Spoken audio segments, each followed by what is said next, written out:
Casterly Rock, also known as The Rock, is the seat of power for House Lannister. It is located on the western shore of the Westerlands. It overlooks Lannisport, the largest settlement in the Westerlands and the third largest port in Westeros. The rock is carved directly into a huge rock, and it's said to be 3 times higher than the wall. Some say it looks like a lion in repose when the sun sets and shadows fall. Inside, it is complete with tunnels, dungeons, storerooms, barracks, halls, stables, stairways, and even a god's wood and harbor in the belly of the rock.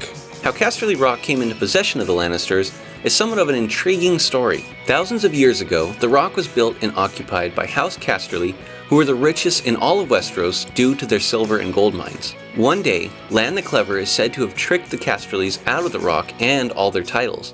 But how he accomplished this is somewhat of a mystery. Some say he stole treasures from one brother and planted them in the bedchamber of another, putting them at odds with one another. Other accounts claim he filled the rock with mice and rats, driving the Casterlys out. A more elaborate version says he unleashed a pride of lions in the rock, forcing them to flee. The most likely story is that he was in some sort of service to Lord Casterly and impregnated one of his daughters, and in turn convinced him to name him Lord after his death. The Lannisters have ruled the Westerlands ever since. However the rock came into possession of the Lannisters, this much is true. The rock has never been attacked and conquered, much like Dorne.